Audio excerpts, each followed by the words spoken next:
Ladies and gentlemen, please welcome Nvidia CEO and co-founder Jensen Huang.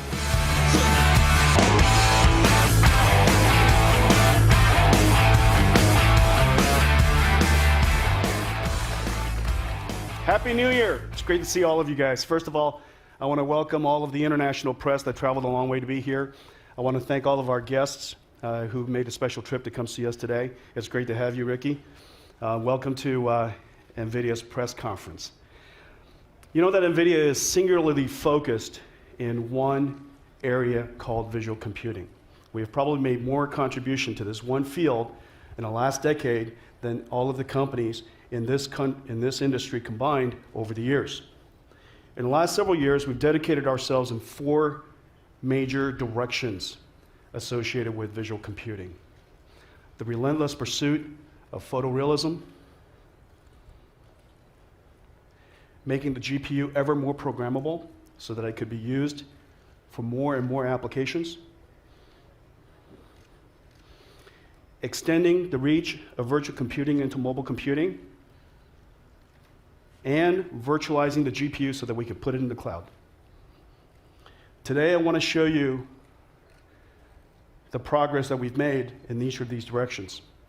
And I'm going to show it to you really in the context of 3 things. 1, games. 2, chips. And what we've all been coming to love about CES, cars. Games, chips, and cars. So let's get started. I've got a lot of things to show you. Now before I start, I have to confess, I'm a little under the weather. So imagine that this is a force field. Don't anybody get too close. I don't know if I'm still contagious, but if I lose my voice halfway through this, we have a really deep bench. Okay, all of these guys stand ready to come and help me out. All right, so let's get started. We got a lot to show you today. It's going to be a really fun opening to CES. Games. Next generation gaming has started. So has next generation PC gaming. For NVIDIA, PC gaming starts with GeForce. It is the heart and soul of PC gaming today. Not only is it the most advanced and most powerful GPU in the world, it makes possible and turns a PC into an amazing game console. We've also added to GeForce this application called GeForce Experience. It is a client and cloud connected application that makes it possible for us to enjoy the PC in the glory of its scalability, but also be as well behaved as a game console, as easy to use as a game console. On the one hand, whenever you add new CPU or new GPU to your PC, it recognizes its capabilities and extends automatically to the capabilities of that PC. So you can enjoy your games in a higher fidelity with more special effects, more realism. However, if your PC is not as capable, because of all the hard work we've done in the back rooms, and because of the cloud-connected applications, it self-detects and reconfigures the game so that you can enjoy it at the best possible frame rate. GeForce Experience has been downloaded over 20 million times. Gamers all over the world are really enjoying the benefits of GeForce Experience. That is the core of NVIDIA's PC gaming strategy, but that's not the end of it. Over the last couple of years, you've seen us extend the capability of the PC so that you can enjoy the wonderful graphics on any display that you like. We invented a technology called GameStream. GameStream is about streaming real-time computer graphics. Unlike YouTube, because computer graphics is interactive, there's very little time for you to control, change, recompute the scene, and have the scene returned back to you. You have very little time to do that and still be convincing that you're controlling the application yourself. The latency is of vital importance. So the concept of buffering is really not applicable to GameStream. Uh-oh, I feel like my voice is starting to go. That was 3 sentences, I think. All right. Could I have the water? Oh, thank thanks. This is good. Thank you. We're just with a bunch of friends. They're okay.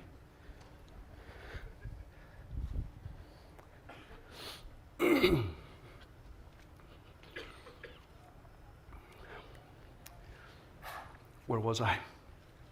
Game streaming. And so game stream is a technology that is incredibly difficult to do. And we've been working on this for some time, and I think we've done a really good job perfecting this. We still have a long ways to go, but it's absolutely delightful today. It makes it possible for you to enjoy and extend your PC experience to a mobile device. So we created a device called Shield. Shield and your PC could be connected wirelessly, and for you to enjoy the PC game literally on that Shield device, and as if the game is actually running on Shield. Using Shield in a game console mode with its lid closed, you can connect it to a 4K television and stream 1080p 60 hertz video game right to the television. And you can now enjoy your PC on the television, as if the game console, as if the PC is directly connected to your game console, to your television. And then of course, because people like to share their greatest moments in games today, it's now possible for you to capture your gameplay and stream it to a service like Twitch. Twitch is the leading game broadcasting service in America. About 300 million gamers watch video games, watch other people play video games on the internet today. And about 40 million of them watch Twitch video games each month. It is now possible with your GeForce to capture your game, stream it right directly to Twitch without it affecting your frame rate at all. Really, really wonderful capability.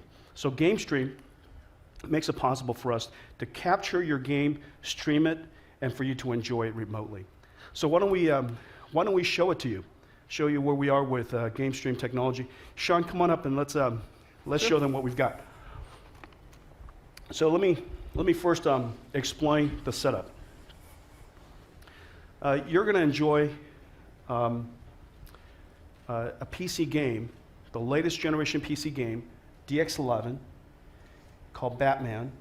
It's going to be enjoyed on this 4K television, okay, running 1080p, then scaled to 4K at 60 hertz. Now go ahead and launch it, Sean. The game is being streamed to this Shield device that's sitting right here. Okay, so this is Shield. Go ahead. So Sean is playing Batman. Now this is using our latest generation GeForce, and notice Batman has DX11, and so there's some special things in Batman. I mean, if you ever enjoyed Batman, it's got so much technology inside. The cape is a cloth simulation, so you can see, look at the cape. It interacts with your motion and Batman and all the characters looking. When the helicopter flew over it, the cape was being blown around. Notice the snow. Every time you walk over it, it actually deforms the snow, and it's deformed permanently. So, okay, so it's not some art, it's physics simulation. The lighting system is just fantastic. Now you're enjoying this, it's completely interactive, and Sean is controlling a PC that is wirelessly over here. So imagine this PC is in your bedroom, and so this PC is actually the game console for Sean right now. Okay, he's remoting access to it. The Batman game could be available on Steam. Steam is the #1 Play Store on PCs, and you can enjoy it streamed directly to him. You could see that, in fact, this game is being streamed. Can you guys see that?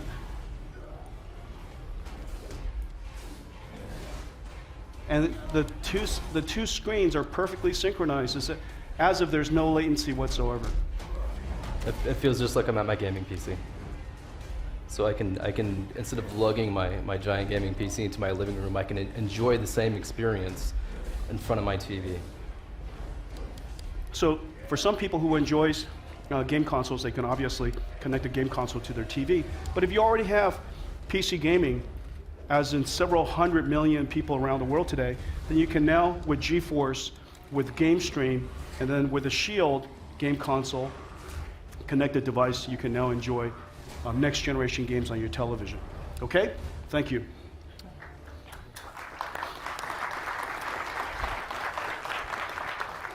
Now, Sean, we could that Shield was connected over gigabit Ethernet.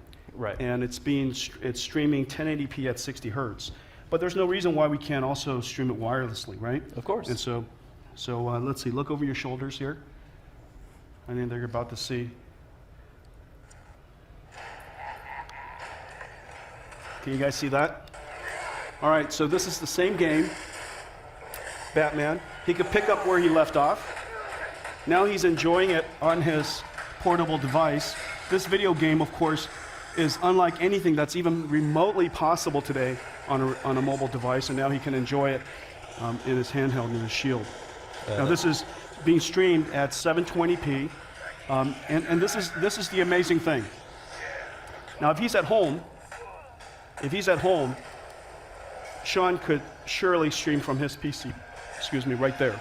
Okay, that's obviously something that's relatively easy for us to do. However, this is the fun part. Thank you. That's really great. This is the fun part. What's really fun right now is that this server that he was streaming from is actually in Sofia, France.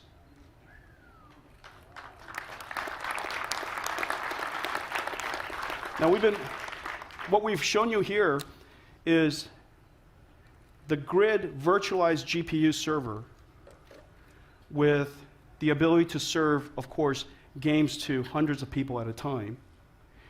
Game streaming all the way across the ocean, 6,000 miles across the ocean, which in the speed of light is about 30 milliseconds.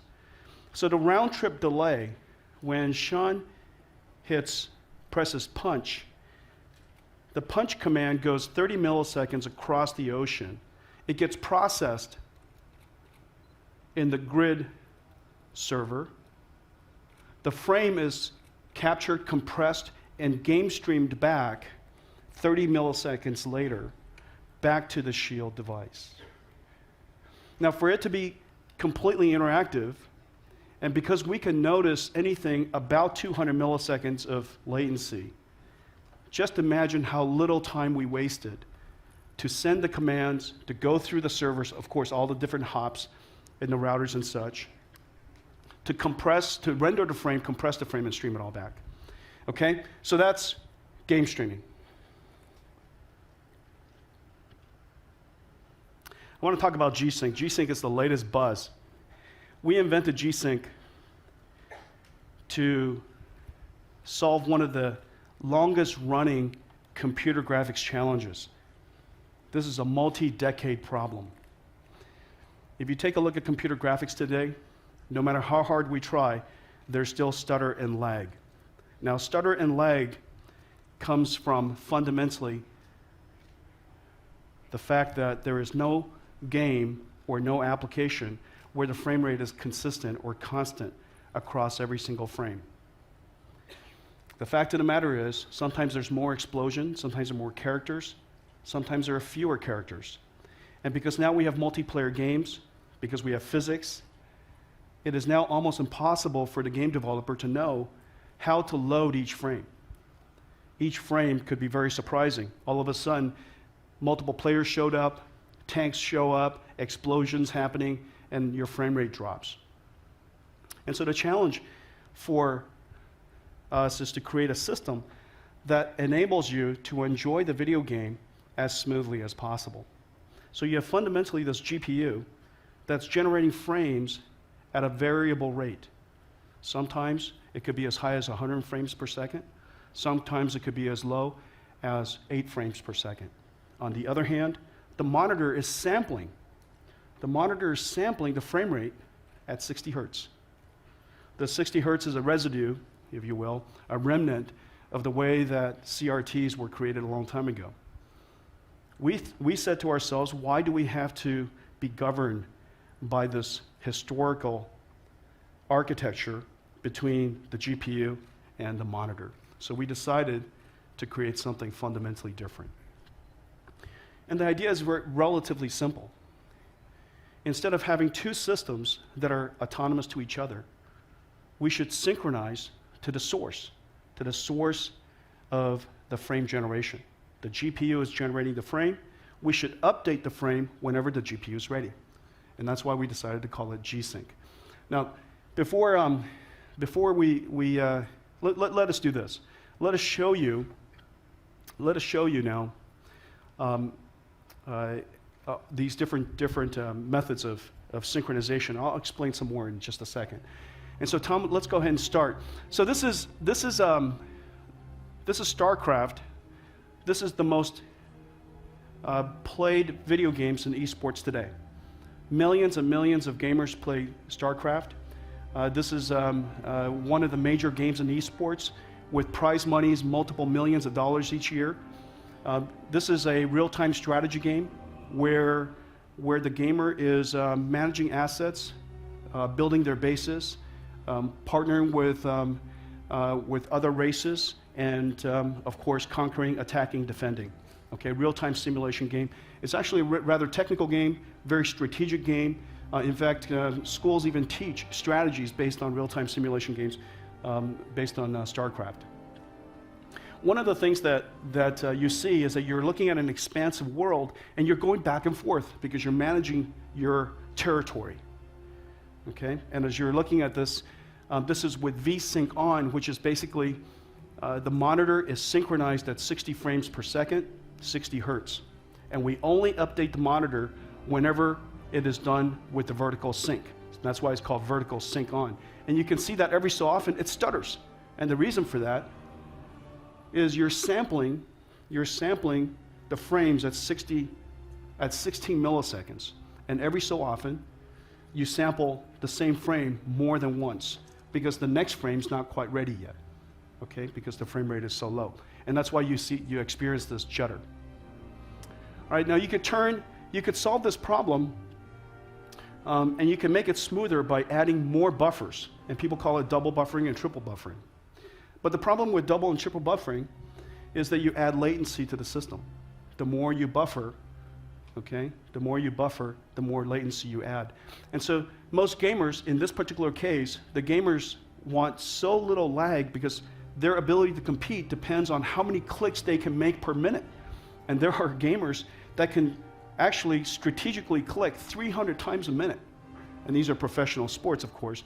And so they turn off VSync, compromising visual quality so that they could be more competitive. Now let's show them VSync off.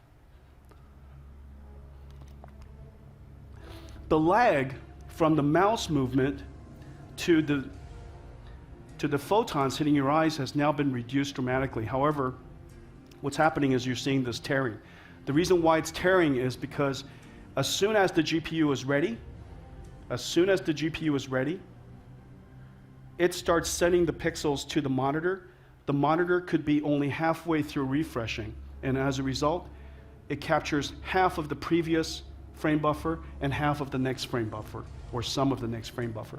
And so as a result, you see that sharing or that tearing. So this is VSync off. It's much more low latency, less lag. However, you now have tearing that you're experiencing. So we invented this technology. The buzz is incredible. It's called G-Sync. Okay, let's go to G-Sync. Can you guys see that?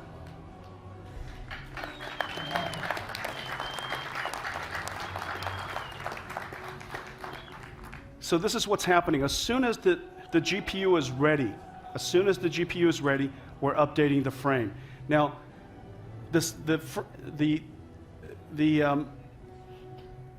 notion of tearing is gone, but the lag is still incredibly low. As a result, you don't see the stuttering that usually comes with VSync on, and you don't see the tearing that comes with VSync off.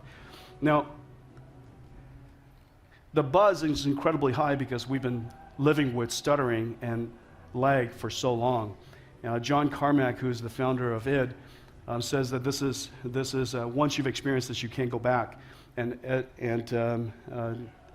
Tim Sweeney over at Epic said that this is as big of a deal as the first time he used iPhone. So people are really, really excited about this. In fact, we took it to a game conference recently, the StarCraft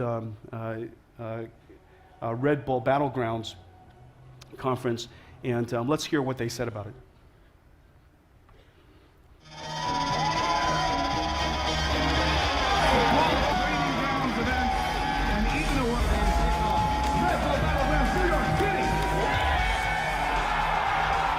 Hey, I'm Andrew with Nvidia, and we're here in New York City for the Red Bull Battleground StarCraft 2 tournament. We had a chance to catch up with some of the world's top StarCraft 2 pros and show them our brand new Nvidia G-Sync technology. So what did you think? It's fast and smooth. Wow, Really okay. great. And it felt comfortable, no lag? Yeah, no lag. Awesome. And what do you think? Fuck you also. Yeah, all right, I like that.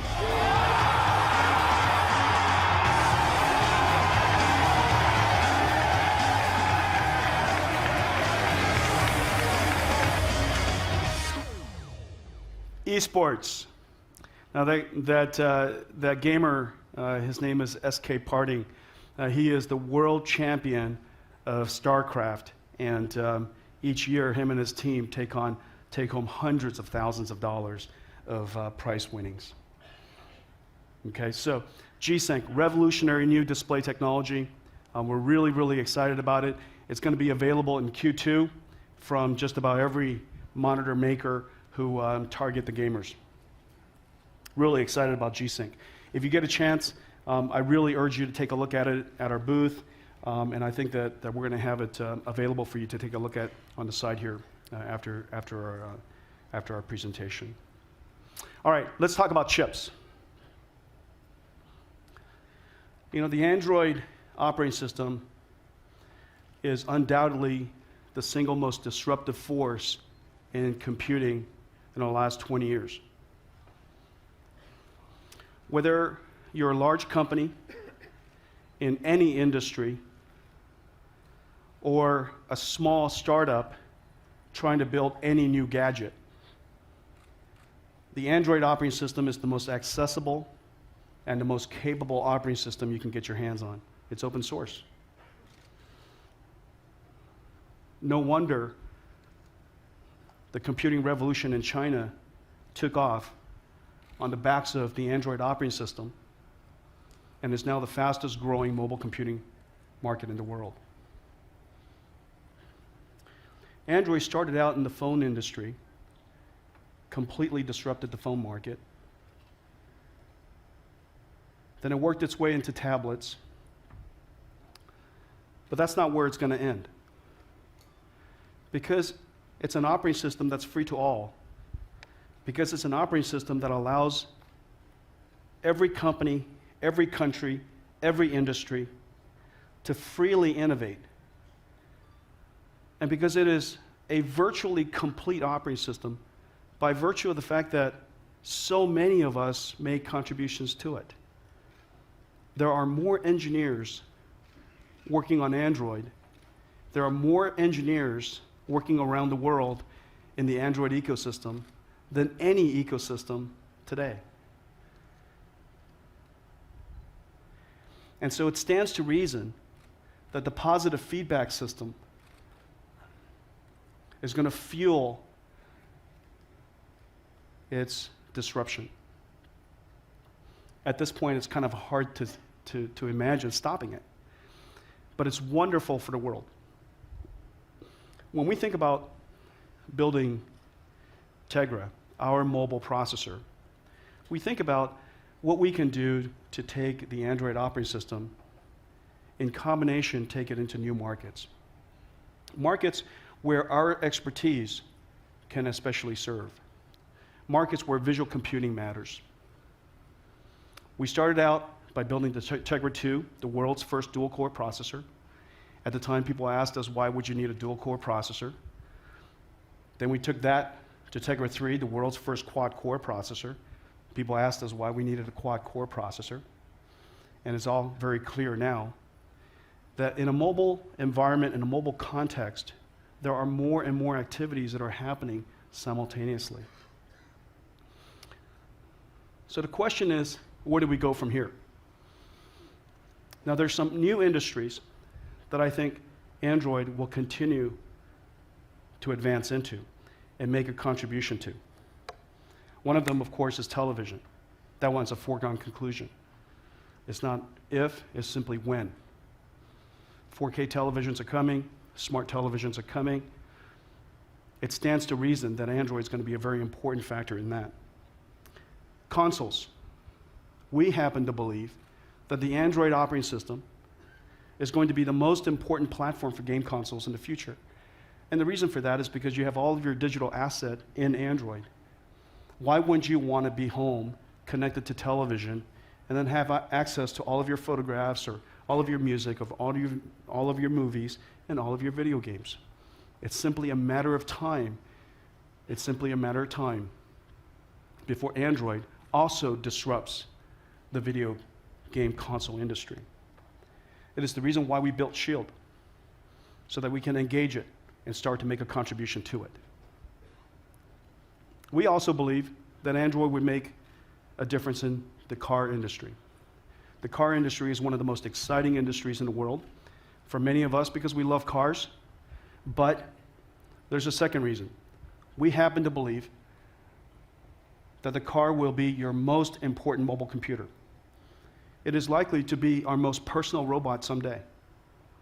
It is already our most expensive consumer electronics owning, and it stands to reason that it's also going to be the most advanced. Now, it happens to have some of the most pioneering minds and some of the brightest engineers working in that industry, because they also love cars. And so I think this is an area that's going to make huge contributions, and I'll come back to that in just a moment.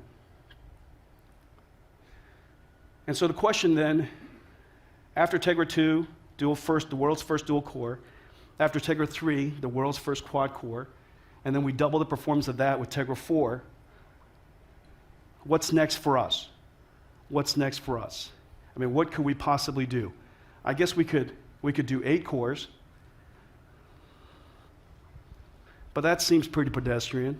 That seems pretty obvious. We could do 12 cores, that's more than 8. However, I think that maybe we could do better than that. What we decided to do was we decided to make Tegra K1 the world's first 192 core processor.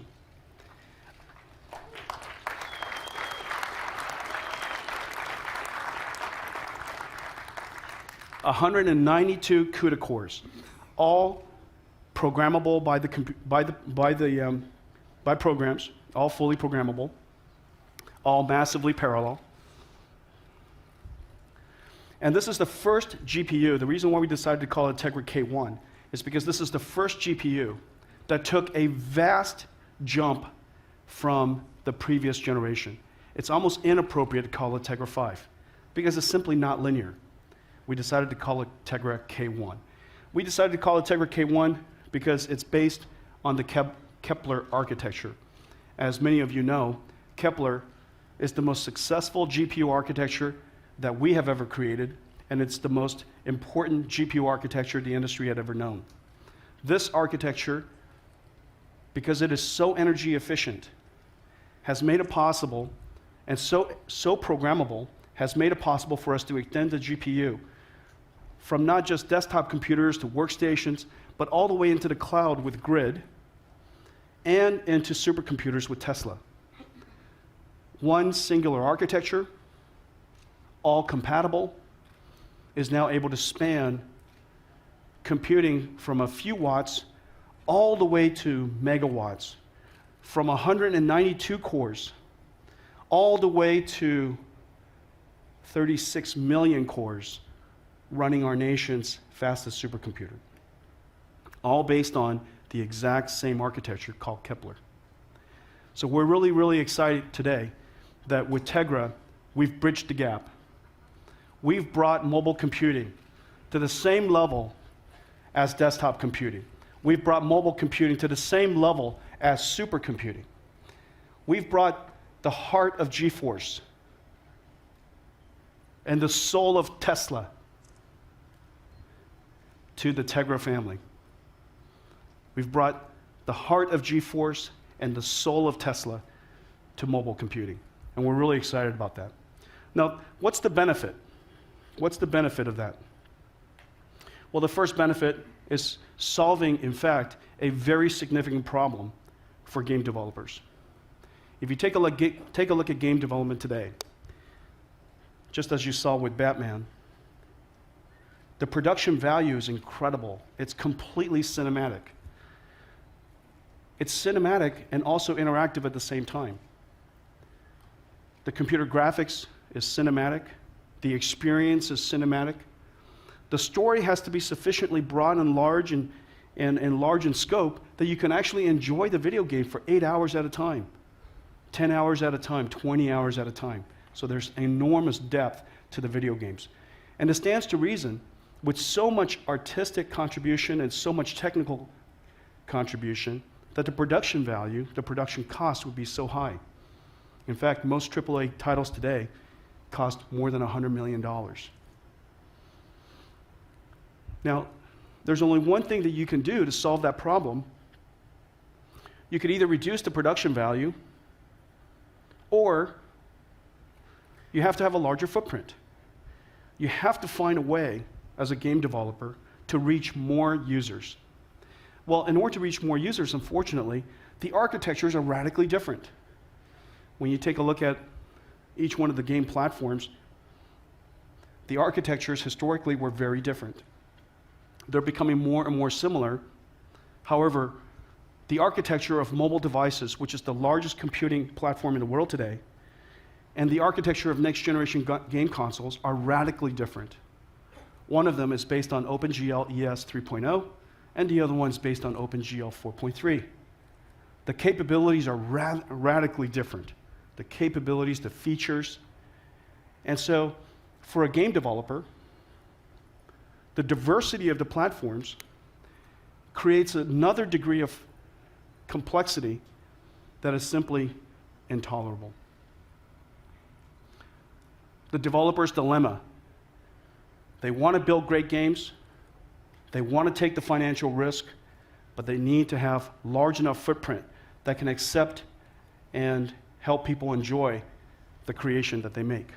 And so today, we're incredibly excited to announce that Epic Games is going to bring their next generation engine, the Unreal Engine 4, to the Tegra K1.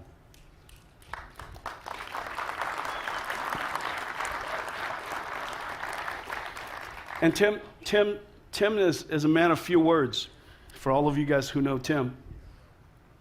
And he has the highest expectations. We've been working with Tim now for 20 years. He has the highest expectations of anybody in the game industry. And he sets us so cleanly.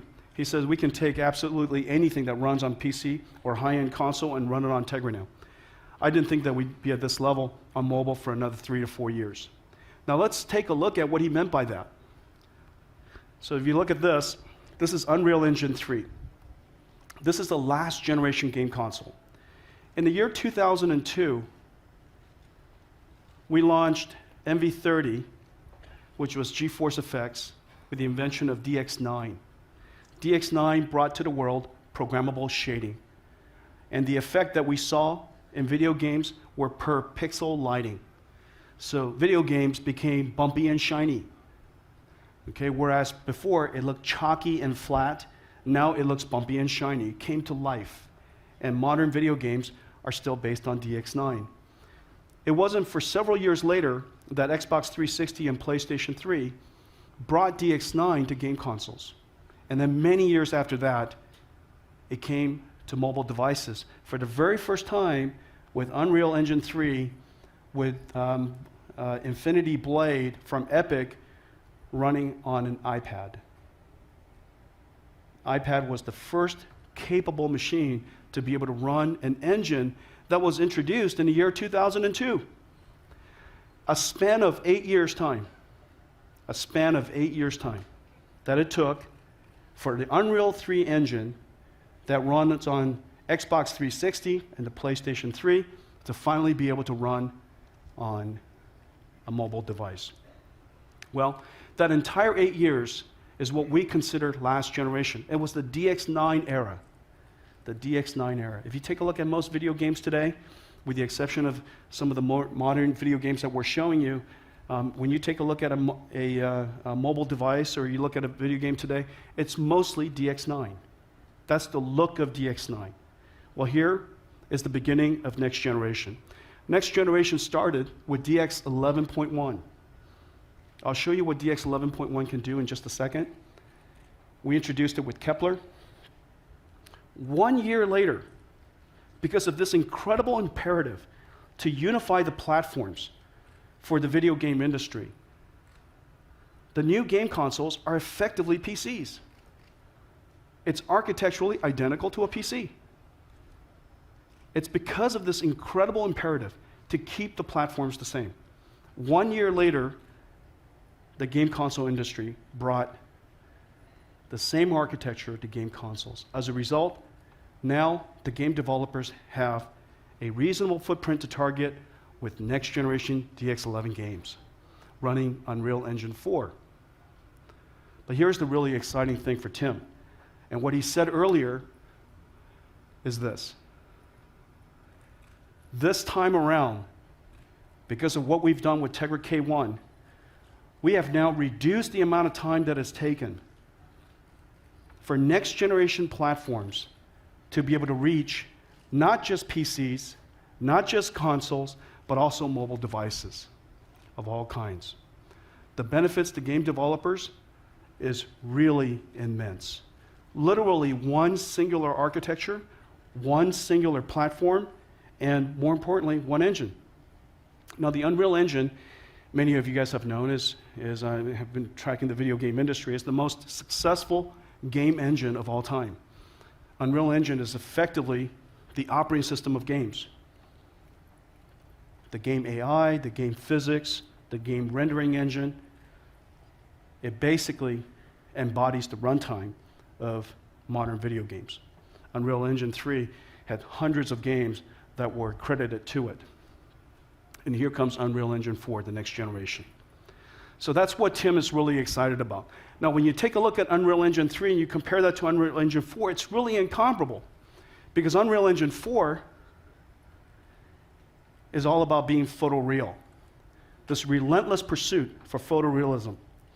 Several factors, several characteristics make the next generation game content look so distinguished relative to the previous generation.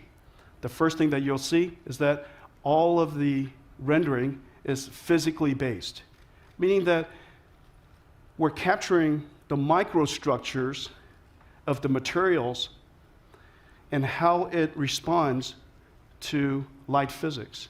And so as a result, you could almost feel the material physics, the material properties of everything in the scene. The second thing is the advanced lighting systems. It's no longer just the unidirectional light. Light is coming from all over. It's as close to global illumination as we've ever come in real time. It also includes physics simulations so that the world comes to life. And to make it all possible requires this new technology called multiple render targets, really rendering simultaneously into a whole lot of different buffers at the same time, and then doing screen space computations to resolve the final scene. The result is a photorealistic and a stunning looking image. Next generation gaming is really going to be a big deal. This is the kind of imagery we like to create on Tegra. And so let's show you what that means. Now, very few people, very few computer graphics company would ever lead with a human face as a demonstration. And the reason for that is because the human face is so hard. We know what a human face looks like.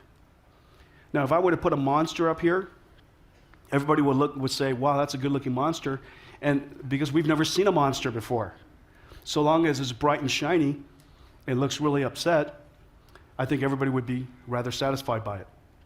Well, this particular face is being rendered in real time, and it's not a photograph.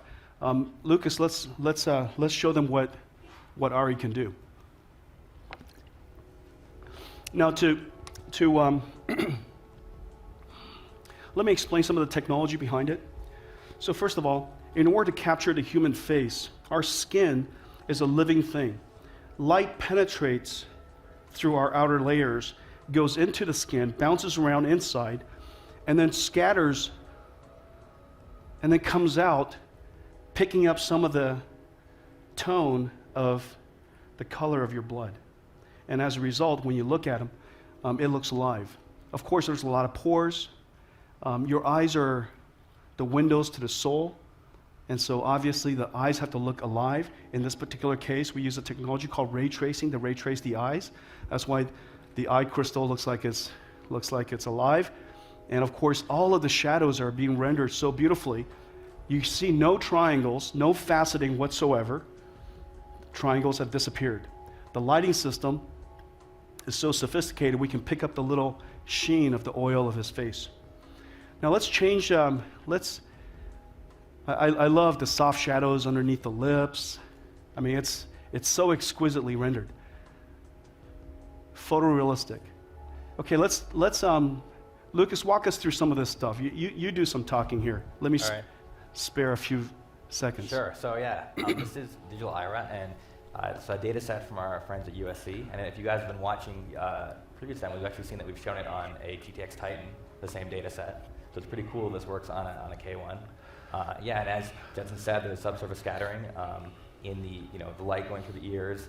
Also, the light from as the shadow lands behind his nose. You can see if you turn it off, you can just see that like his skin just kind of looks like plaster or something. It doesn't have the right effect. And so that's something that's it's quite computationally expensive, and something that using Tegra K1 is possible on mobile finally. Now change the lighting environment. This isn't just lighting, this is image-based lighting. And look how the light is coming shining through his ears. Yeah. You get some rim lighting off the edge of his head. And let's change the lighting yet again. That's just really stunning. If he was just more attractive, I could sit here and look at him all night. Okay, so this is a face only a mother or a computer graphics company could love. Ira is actually his real name. He's a very good friend, and I apologize for that funny comment. Okay, so, but show us now what it's like if we didn't have all of the photoreal capabilities that Tegra K1 offers. Sure. So this is what a face would look like using today's computer graphics. And notice it's a convincing head. I mean, when you look at it, you go, that's a head. There's no question that's human, but there's no question also it's computer graphics. And this is basically OpenGL ES 3.0. Okay? All right, that's fantastic. Let's show them something else. Let's show them something else. All right, so this is, we want to do something that is a big world, and this is something that Lucas did. Lucas, why don't you talk us through it, and I'll ask you some questions along the way. Sure. So yeah, it's a big superstructure actually, as opposed to just a head, and it has a lot of interesting features that are cool. We have pretty rich metallic materials. We have HDR lighting and tone mapping, cinematic effects like with lens flares, bloom. Now show them what global illumination and HDR means. Sure. Can you do that? Yeah.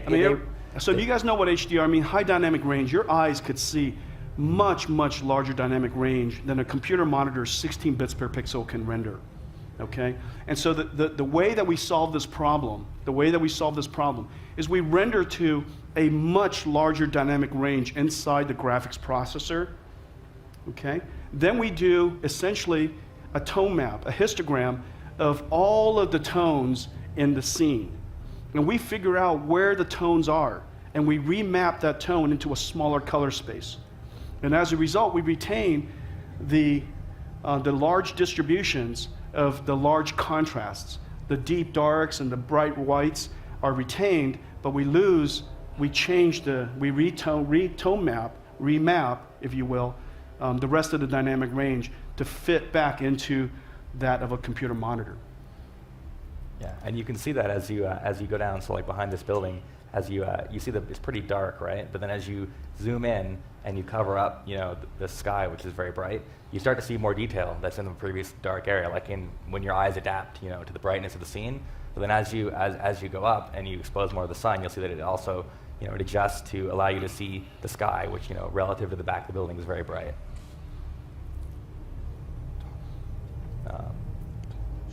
Yeah. Did you show us what global illumination and HDR turned off would look like? Yeah, definitely. So sort of rendering this with what it looks like using OpenGL ES3. So this looks like a computer graphics game today?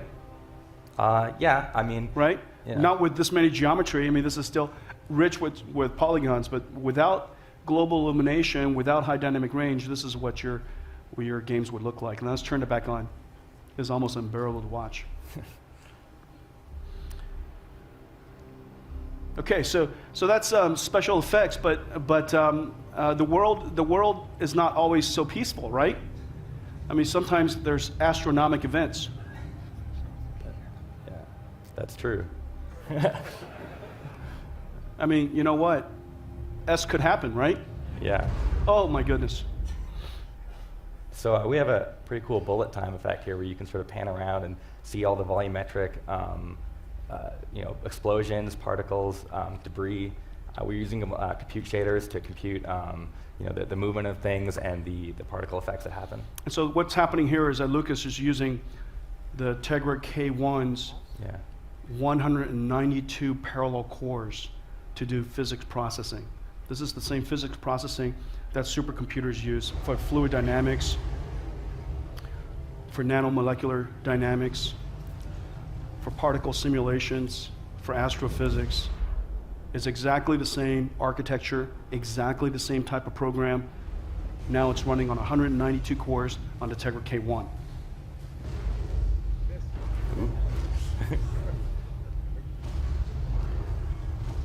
Okay, all right. You could play it by yourself on the side there. Let's keep moving. Okay, so that's I think Lucas calls that demo the meteor. Yes. All right, give him a round of applause. Global illumination, high dynamic range, incredible amounts of geometry, and now physics processing, all being done on the Tegra K1. Now, I want to show you a few more examples of the power of next generation graphics.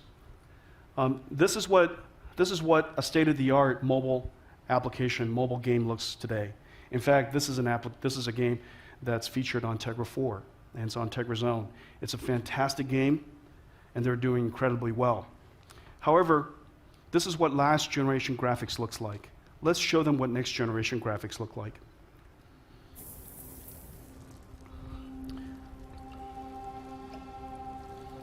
Now let's just kind of take this in a little bit. This particular image, notice the trash can? You see no triangles whatsoever. All the faceting is gone. The detail is so exquisite that when the light shines on it, it looks perfectly smooth. All the shadows are soft. It seems like light is coming from all over. It's being lit. The scene is being lit in darkness. There isn't one particular light that's showing up somewhere, but light is bouncing all over the walls using this technology called global illumination, where everything in the scene is a light source. Everything in the scene is a light source, and it helps create the subtle mood that you see in these dark environments. Notice the volumetric fog that's starting to roll in. And just the texture quality is just so incredible. But, this looks like a photograph. Andrew, why don't you take us around here? Sure thing, Jensen. Why don't you take us around and talk us about some of this? Okay, so this, you mentioned before Unreal 4. This is Unreal 4 running on Tegra K1. So this is a demo. Ladies and gentlemen, this is Unreal Engine 4 running on Tegra K1.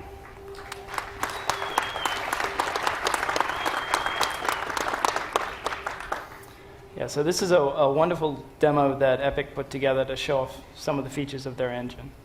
As you mentioned, the art quality is second to none. The textures are amazing, and also lots of little effects. As we go around, I'll point some of them out. Look at the water dripping off the wall. Yeah, up here. The lens flare.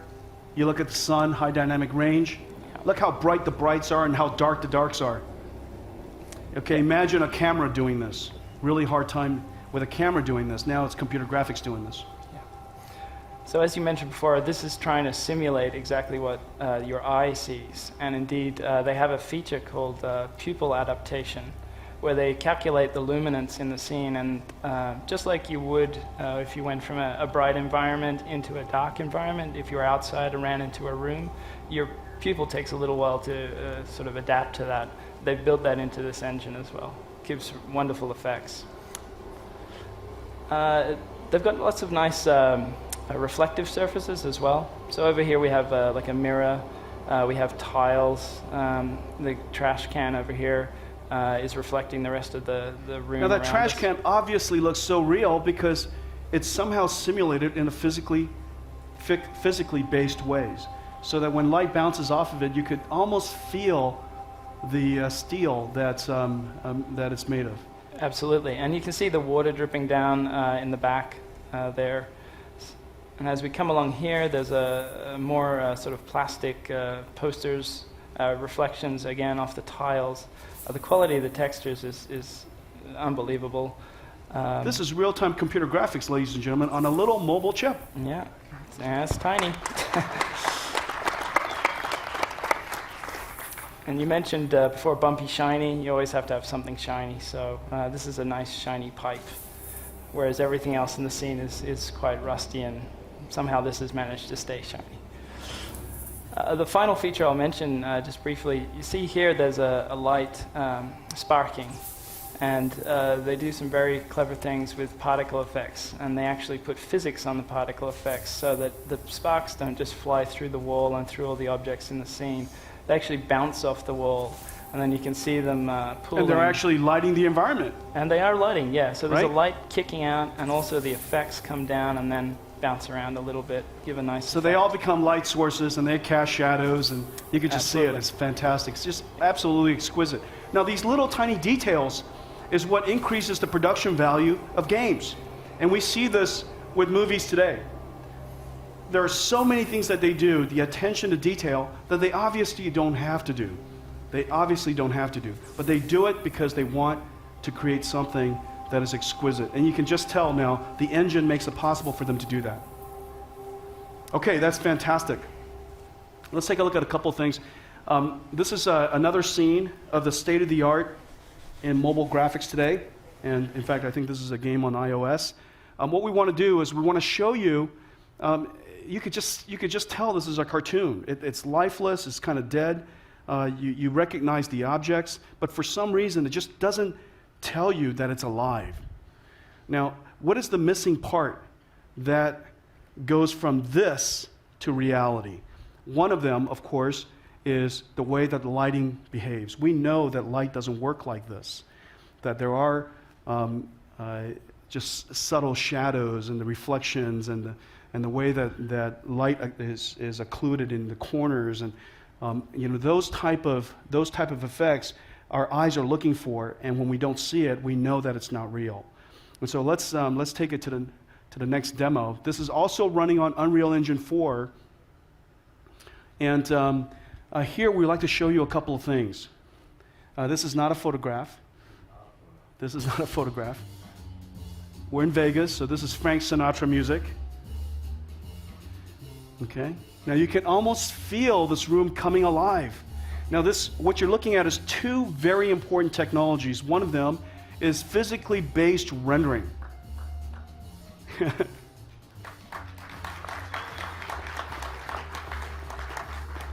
Now if that couch doesn't look soft, it almost looks like you could sit on it.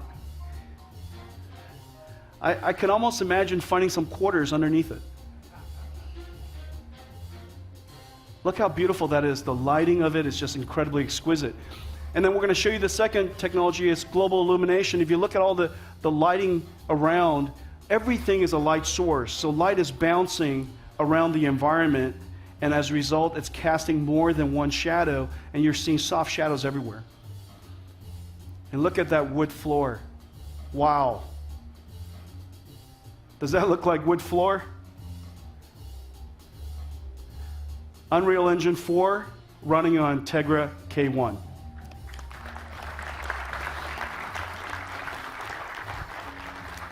That's fantastic. Good job, man.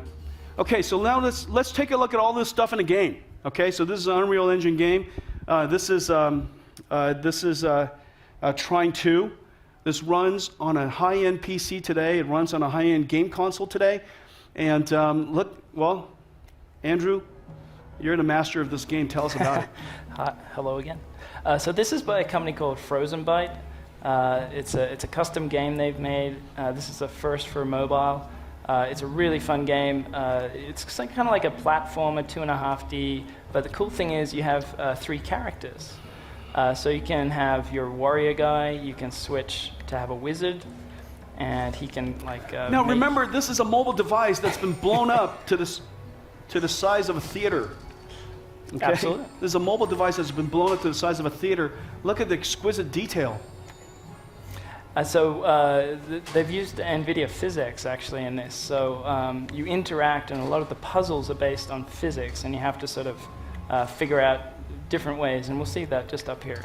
So if I run inside now, past the beautiful sort of Egyptian statues.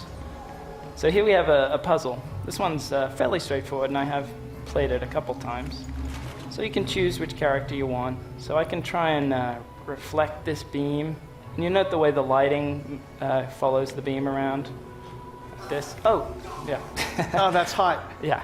So I think I'm actually going to use the wizard here, and I'm going to grab this this box and hit the special key, and I should be able to open the door. There we go. Now, while he's doing that, look at how the lighting is changing the environment. Yeah. Everything's all lit so beautifully. Yeah, it's all dynamic lighting. It's a beautiful game. The artwork in this is just exquisite. Ow. Now, please hurry. Please hurry. Please hurry. Okay. Oh, hang on. Don't die. Don't die. Okay. Oh, hang on. Oh, there we go. Whoa! There we go. Okay. Now, all of this behavior is happening with physics simulation. So you could just see how heavy that rock was. You could feel it. So now we're down in a crypt, and and here comes a bad guy. And there we go. Okay, fantastic. Good job. Okay, so Tegra K1, Unreal Engine 4, next generation graphics on a mobile device for the very first time. Next generation graphics, physically based rendering, advanced lighting systems to create effects like global illumination, particle systems and physics simulation, amazing visual effects. Now, if you compare Tegra K1 to a couple of other well-known platforms in the world, one of them is the PlayStation 3 and one of them is the Xbox 360. Both of them are last generation graphics capabilities called DX9. Tegra K1 is based on DX11. But if you look at the horsepower, just the raw horsepower alone, the GPU has more horsepower than both Xbox 360 and PlayStation 3, and the CPU is far and away more powerful than both the Xbox 360 and the PlayStation 3. And all of that is made possible because of mobile technology now available in just a few watts. And so what you're going to have is essentially the visual richness of next generation capability, but the horsepower of a game console right in your palms. Really, really amazing. So I'm super excited to introduce Tegra K1 to you. Now, if you were to compare Tegra K1 to another platform, this is the most advanced processor on the market today, the highest end tablet from Apple, Apple's with Apple A7. And if you compared TK1, Tegra K1, to Apple's A7, is almost 3 times the performance on just a benchmark that runs using yesterday's graphics technology, OpenGL ES 3.0. Okay, this is using old, last generation computer graphics technology. We're already miles ahead. But when you consider it next generation graphics capability, we're just so far ahead at this point, and that's the reason why Tim Sweeney is as excited as he is. Tegra K1. Well, there's a lot of things that I can tell you about Tegra K1. There's a lot of features I'd love to show you. I urge you to take a look at the demos that we have set up for you. The 4K demos, the UI, really, really beautiful. When you take a look at all of our camera applications and camera capability, super exciting. The performance is wonderful. So there's a lot of things I can go over with you, but I really would like to focus on one surprise. Tegra K1 is the world's first 192 core processor, but I have one surprise for you. Tegra K1 comes in two versions. The first version, one version is the quad-core A15, but another version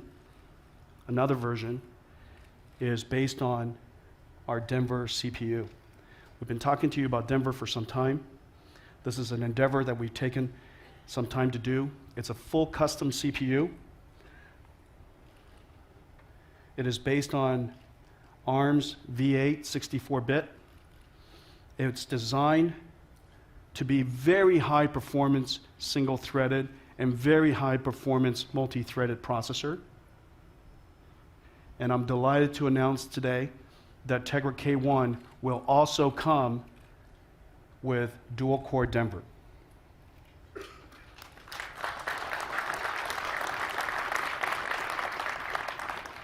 Now, I know what you're thinking. I know what you're thinking. This is probably a PowerPoint launch. Right? Right, okay. Well, I'm happy to say that Tegra K1 with dual-core Denver has been back for a few days. It's been back for a few days. And I know how excited everybody is about Denver. And so I thought, what the heck? Let's give it a try. And ladies and gentlemen, this baby's only been back a few days, okay?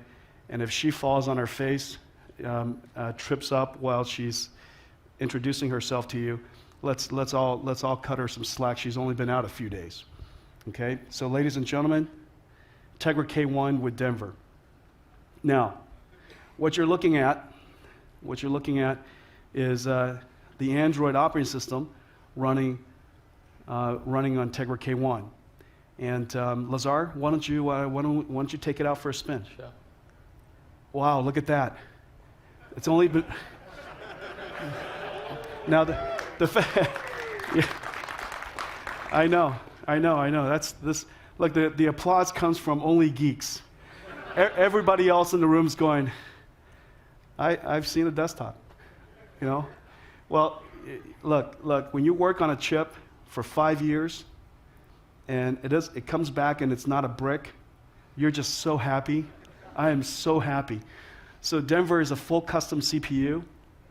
It's going to be incredibly fast, and this is the world's first demonstration of 64-bit V8 ARM on Android.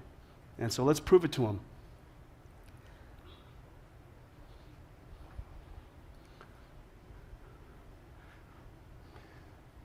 Wow, that is really sexy, guys. There you have it, ladies and gentlemen. Tegra K1 with dual-core Denver 64-bit ARM CPU. All right.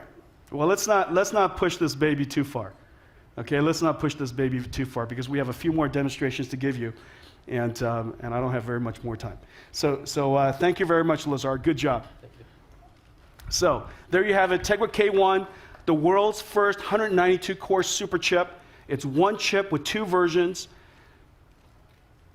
quad-core A15, dual Denver CPUs. A15 is obviously 32 bits. Denver is 64 bits. A15 is 3-way superscalar. Denver is 7-way superscalar.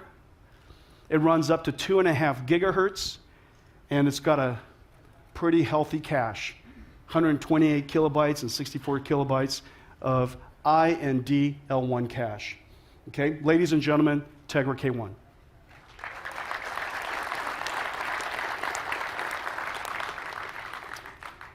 Now I want to talk about cars. I've got a few more surprises for you. Tegra K1's got a few more things up its sleeves. Don't forget the heritage of this processor. First of all, we've had a love affair with the automotive industry for 2 decades. Our engagement with the automotive industry started with design, and we eventually moved into styling as we introduced computational rendering. We then moved into simulation and engineering when we introduced GPU computing with Tesla. So now it could be used in fluid dynamics and crash simulations. And as we improve the visual quality of rendering to the point where it's nearly photorealistic, we are now able to use our technology for marketing and sales as well. You're going to see some really exciting innovations in this area, using the original data of the car design for marketing, for sales, for even point of sales. We've also, with the help and the tutoring and the mentoring of some wonderful customers, introduced us to in-car electronics. And over the last several years, we've learned so much about this field. We came into it because we felt that the car was going to become one of the richest areas where we can make a contribution with visual computing. What you see when you're driving, what you experience when you're driving, the industrial design of the car matters so much. But because we also know that GPU computing was going to be used in such exciting ways that we believe that parallel computing was going to revolutionize the way that a car is built altogether. We're working in multiple areas now in the car, all the way from the beginning of styling and design, all the way into the car, from how it looks to how it drives. But let me show you a few things first. When you come to an Nvidia conference, you always have to see beautiful graphics. And so let me just show you now what state-of-the-art, physically based computer graphics looks like. Now what I'm standing in front of is not a photograph, it is real time. So let's, Sean, why don't we take it for a spin, and why don't you twirl it around just one time, and then, okay? So let me just explain to you what just happened. In that moment, when Sean changed the view of this car in real time, a supercomputer in Santa Clara simulated the light rays of a few billion rays, bounced all around this environment, through the glass, reflected off the glass, refracted off the glass, through other glass, bounced off the upholstery inside, comes back out, goes through the headlights, the multiple layers of crystals inside the headlights, bounces all around, and eventually enters your eyes. This light simulation, interacting with physically accurate materials. The car paint is physically modeled, and that's why you could almost feel like you could touch it. Okay? All of this stuff is simulated in a supercomputer in Santa Clara. So of course, you could imagine a retail shop being able to configure your own car and design it on a tablet and simulate it and render it exactly as it will look for your customers. Why don't we spin it around a couple more times?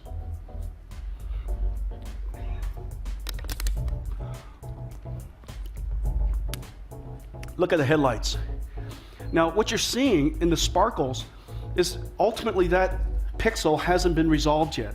We're still waiting to accumulate all the light rays that are bouncing all over that environment. And as you sit here and just kind of look around, you realize as you're looking around, it's resolving this image in real time. The world's first real-time interactive ray tracing engine that's physically accurate. It looks like it's sitting right in front of you. Okay, let's take a look at one more view. Now let's help me. Let's go back and configure it a bit. Okay, so what you were looking at is actually a tool and has these materials that you can select.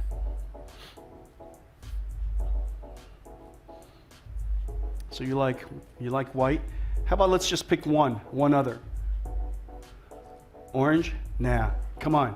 Something aggressive. Something that Justin Bieber would like. Like, say, chrome. Let's make one for Justin. There you go. The world's first chrome car.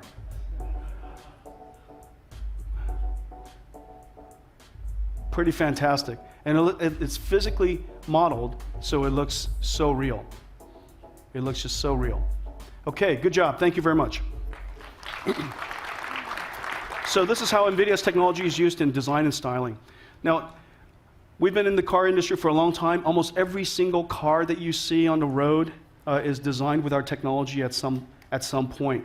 But we're also inside about 4.5 million cars now. And we're designed into some 20 more brands with 100 more models coming.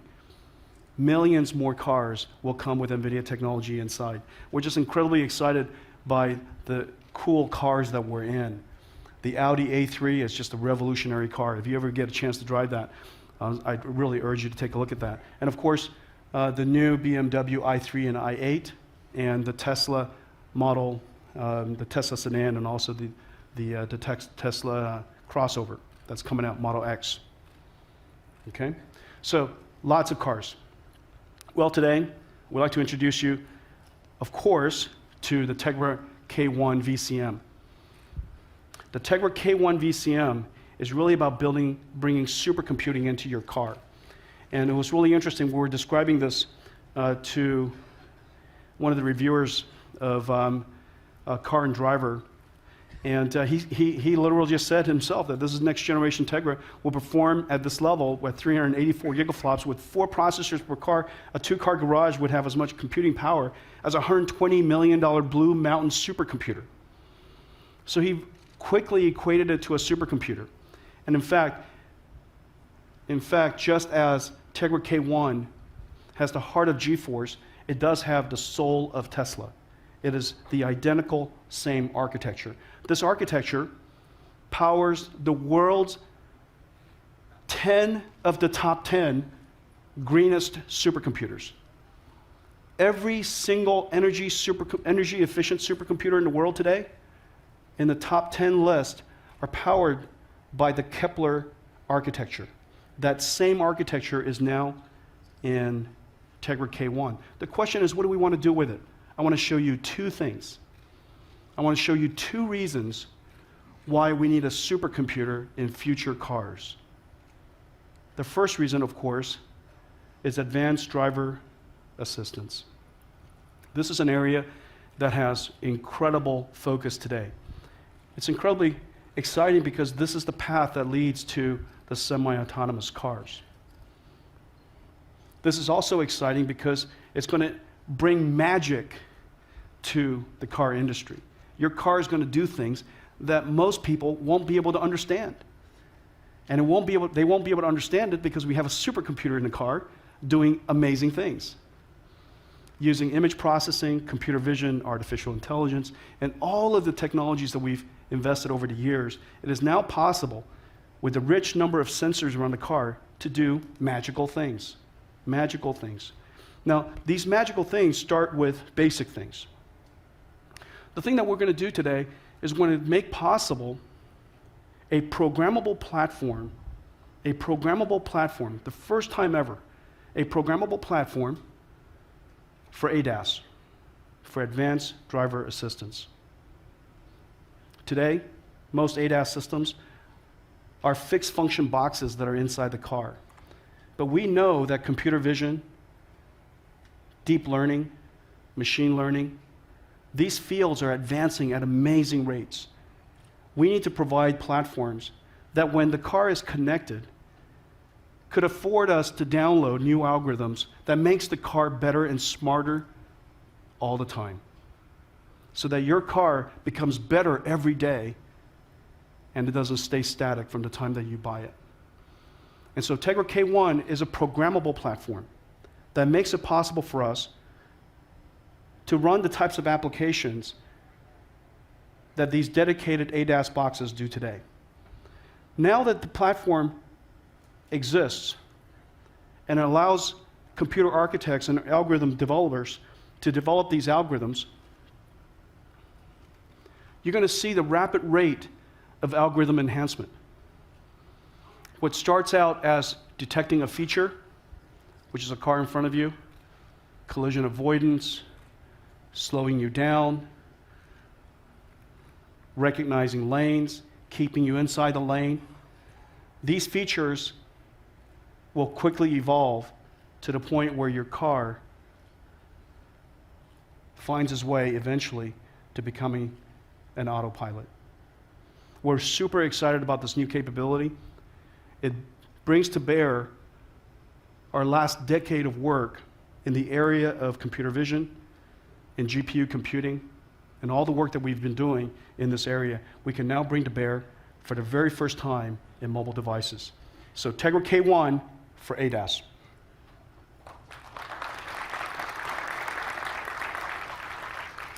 The second thing I want to show you has to do with graphics, of course. As you know, we care a lot about photorealistic graphics.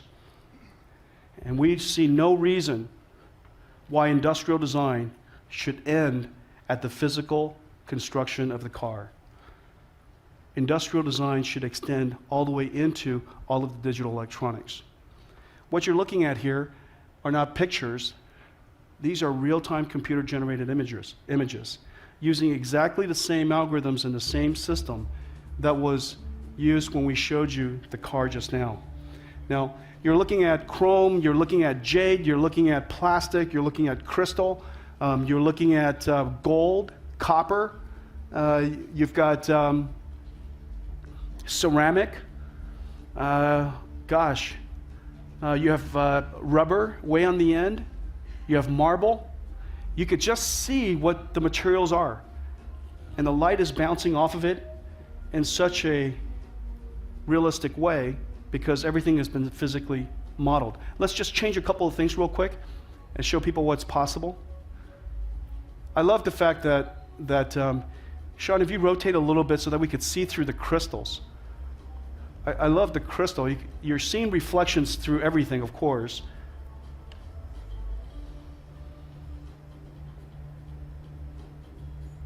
Are you going to change something?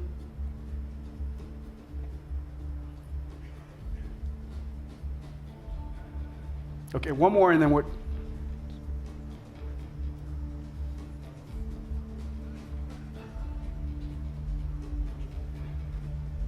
Were you going to do something, Sean? Yeah, I've changed a couple. Oh, you did? What else would you like to see? Oh, no, this is fine. This is fine. I was just trying to keep up with you. I was trying to figure out what you were going to do. Okay, so this is using physically based computer graphics so that we could simulate and render photorealistic objects, and so that we can extend this capability into the car. So today I want to show you a brand new technology for Tegra K1 VCM that we'd like to bring to the automotive industry. It's called Project Mercury. Project Mercury is intended to make a configurable, customizable, and a photorealistic environment for industrial designers to extend their industrial design artistry into the digital dashboard.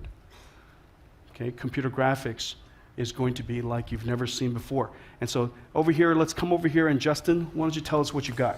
Hey Jensen, I'm thrilled to help present Project Mercury because this is a year-long labor of love by our team, and it really represents the first time we're bringing physically accurate gauges, automotive gauges, into the car. So the reason we're showing all these parts here instead of presenting it all neat and tidy up on the screen is because we want you to understand that this is very real, and there's different physical pieces here. So if you look at this piece right here, this is our K1 automotive development environment. And this up here is an automotive grade high definition display that would go behind the steering wheel for the instrument clusters themselves. And so these two parts would actually go into a car. This represents a K1 tablet that you might have at home or at a showroom that would let you configure. So you can see it's actually running Android, which is totally different than something that would be behind the steering wheel for gauges themselves. So let's start by looking at this part that would be in the car, because this is ultimately what's the most thrilling part of this. So as we zoom in on it, you can start to see the detail of the materials. And as you were talking about, Jensen, we've been using physically accurate materials to render designs for the exterior of vehicles for a long time. So what we're doing here is we're taking those exact same materials called MDL and we're putting them inside the car. So you can see up here brushed nickel. This is like a powder coat here, shiny titanium. It's very highly detailed, and I welcome you to come to the demo room and get a very much closer look. Well, let's configure something. Okay. Let's make something for ourselves. Okay. So right before I'm going to drop down and configure it, I just want to point out that we've got film quality details to this. We realize that something to look realistic has to be nearly perfect. So we can see this is all 3D, depth of field, refraction on the glass, illumination from the environment. We can change the environment and create warm, glowing lights that you might see inside of the car. So dropping down to this configuration that you might have inside of your room, living room, or maybe at a showroom as you purchase a car, you can see we have the gauge right here in this location here. And there's different parts to it. You can see powder coat is selected and the outer ring is selected right here. So if I wanted to change that a little bit, perhaps I could change that outer ring to like a shiny titanium. You can look at the sample material here and we can change it. Maybe we want it highly brushed and soft effect, or maybe we want it highly reflective. Going back over here, we can check out other types of materials. This is a smooth rubber. Maybe we'd like it to be highly bumpy. I can zoom in on this a little bit tighter and get a good look at this bumpy white rubber that we're using.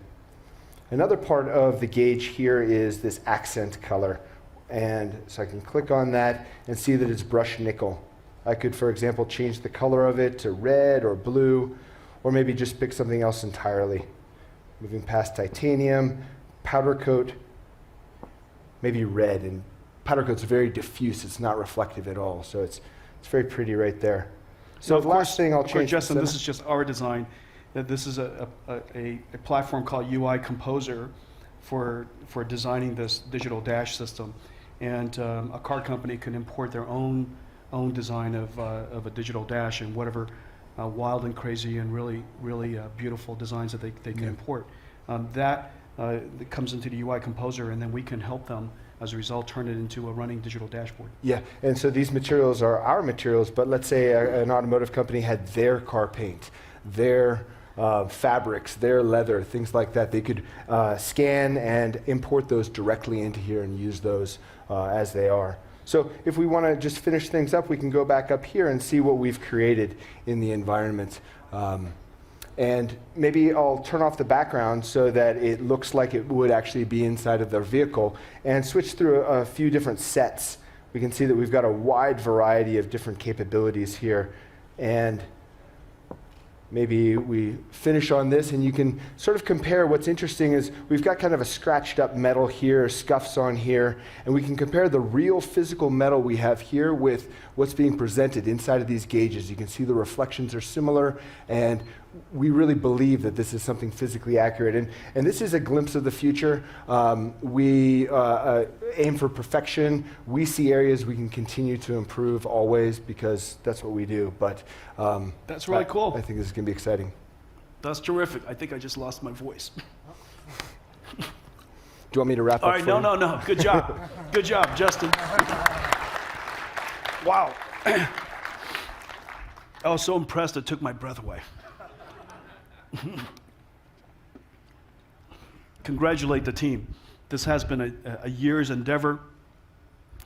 We gave Justin and the team the dream of bringing photorealistic rendering to cars, something that we do in supercomputers in the cloud. We wanted to be able to use exactly the same material library, it's called MDL, that same material library that car companies use to drive the styling of their cars and the rendering of their cars. Want to be able to use that same exact library in a real-time way in this mobile processor we call the Tegra K1. And they've been working their butts off. I'm just so pleased with the results. This is really groundbreaking work. So ladies and gentlemen, there you have it. That's Tegra K1. I do have one more surprise. Maybe this is more of a confession. This is not quite a surprise. This is more of a confession. So Tegra K1 is probably the most ambitious project that we have ever worked on. It is the culmination of many years of work in the GPU industry, taking the same architecture that is the heart of GeForce, the soul of Tesla, the same architecture that runs and powers the nation, our nation and the world's supercomputers, and to bring it into a mobile form factor so that we can revolutionize mobile computing. The two very important areas that we wanted to revolutionize was bringing next generation games to mobile form factors. It could be a mobile device like a phone, it could be a tablet, it could be a game console that utilizes mobile technology. The second area was automotive. We believe that such a supercomputing technology inside your car could help revolutionize the car and can make possible next generation cars to come more quickly. And so I told the guys, look, you know, Tegra K1 is impossibly advanced. It's impossibly advanced. It's like out of this world. It's practically built by aliens. And the engineers have worked so hard on this for so many years. I want you guys to go out and launch this product and put a marketing campaign behind it that is of equal, that rivals the technical contributions. I want you guys to go do something that when we sit back, will have global reach. And people will think that, my God, everybody knows about it. And by the way, you have no marketing budget.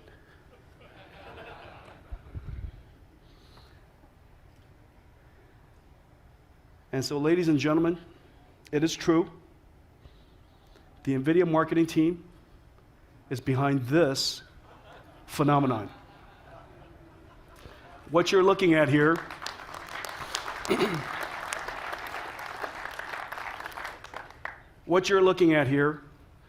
is 310 feet in diameter. It is what people call a crop circle. This is a field of barley. I told them no animals can be harmed in the spectacle. No money should be wasted. And the environment should not be damaged. A global launch, something of the magnitude of Tegra K1, and of course, no budget and no one can be harmed. It's an impossible task. And what they came up with was this crop circle. Now, this is a field of barley. It turns out the barley is between cash crops, and it'll just be plowed over. So there's no food was harmed. And because barley is pretty inexpensive, no money was wasted. Now, what was interesting is this. This is in a small town south of Salinas in California. And when I learned about it, I saw it on CNN. I saw on headline news CNN. People thought aliens had done this. And the coverage has been fantastic. Canada to the south, Brazil and Mexico, all the way to the west, Thailand and China, and to the east, UK, of course, where all the crop circles start. Aliens go to. And the coverage has been fantastic. These are a couple of our favorites. Somebody wanted to throw a New Year's party. If you could read that, it says, crop circle in Chular, California, Chula, California, by the way, has 1,100 citizens. They have since been visited by fleets of helicopters from news stations. Hundreds of people have pulled off the side of the road to take a look at this astronomical phenomenon. And this one's fantastic. It says, guys, they're going to have a party on New Year's Eve. Guys are $20. Ladies get in for free. And drinks are special, DJ dance floor, and something called Bongzilla. And so this is on that guy's website. The one on the right is really fantastic. I really love this. She's a reporter, and she decoded it. She looked at this, and she's figured it out. She figured out that, in fact, it's Braille. She figured out that is Braille. And she's reporting this on the news, that this phenomenon is, in fact, in Braille, and the code that she broke, it's 192. 192 repeated. 192 repeated. Well, of course, it's 192 because the marketing team was very clever, haha. Tegra K1, 192 cores. And this reporter should be given an award. She could be a cryptologist, and she discovered that this is 192. She thought it was actually an internet address. But anyways, fantastic job from the marketing team. So you have the heart of GeForce, you have the soul of Tesla, and you have the spirit of Nvidia marketing at work. So give those guys a round of applause. And there you have it. This is our announcement today. We talked about three things: games, chips, and cars, as we continue to advance the visual computing revolution. The first part about games, we talked about Game Stream, that it's making possible extending the PC experience. We talked about G-Sync, this revolutionary new monitor that makes it possible for you to enjoy computer graphics in a non-stutter, without lag. We talked about Tegra K1, the heart of GeForce, the soul of Tesla, the world's first 192-core super chip. Comes in two versions, 32-bit quad-core, 64-bit dual Denver. I look forward to telling you more about Denver in the coming months. And then we talked about Tegra K1 VCM, a vehicle computing module, putting a supercomputer in your car. Your car is going to be one of the areas, one of the computing platforms that's going to go through dramatic revolution over the next several years. Really, really exciting change, led by some of the world's best engineers. Some of them are right here in the audience today. You're going to have a supercomputer in your car. It's going to make it possible for your car to eventually lead to semi-autonomous driving. And also, we believe that computer graphics shouldn't end at industrial design.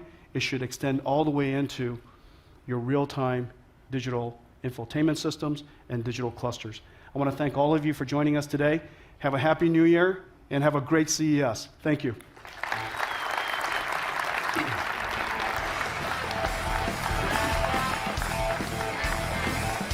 Ladies and gentlemen, thank you for attending this event. And now, please join us for a refreshing next to us through the curtain to your left. Wow, there's nothing left.